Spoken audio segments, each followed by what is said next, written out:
تاریخ مردم برای هزاره با تاریخ 240 ساله دولت واحد و معاصر افغانستان ارتباط ناگسستنی دارد. در تمام این سالیان نیاکان و پدران شما پهلو و پهلو با سایر ملیت‌ها، اقوام و قبایل کشور کار و زحمت کشیده و با ماسایی مشترک از استقلال وطن در مبارزه با تجاوزکاران دفاع کردند.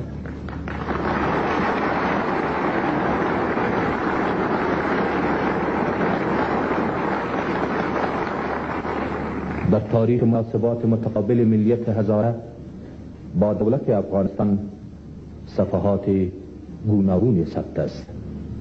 برخی از آنها صفحات خون و اشکند. این صفحات حاکی از ظلم و تعدی بیرحمانه رژیم‌های استبدادی فیدلی نسبت به مردم سلدوست، پایمال کردن حقوق و حیثیت انسانی، تخت و تازهای چپاولگرانه مستکبرین و مستبدین بالای قصبه های سلدوست شما می باشد. صفحات دیگر با عرق جبین مردم زحمتکش هزاره نوشته شدند. در آنها سهم بزرگ مردم هزاره را در انکشاف اقتصاد ملی و فرهنگ و ساختمان افغانستان مستقل و دارای حاکمیت می‌خوانیم.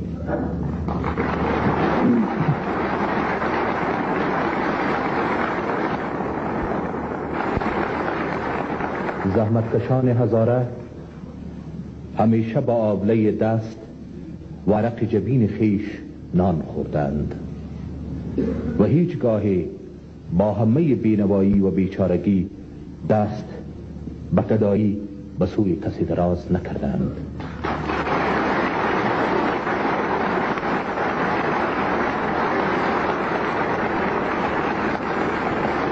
آنها زندگی در مچها را پذیرفتند، اما گردن تضرع به پیش زورگویان خم ننمودند.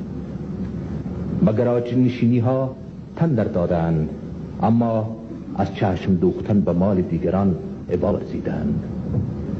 برای دیگران خانه ساختند، اما خود تا پای زندگی بی سرپناه به سر بردند.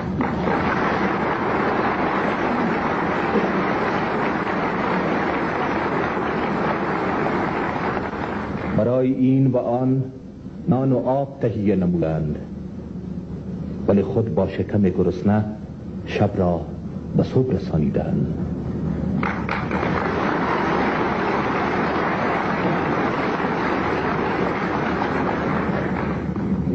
برای رژیم های ضد مردمی کشور اندیشه های عدالت و برابری بیگانه بودند.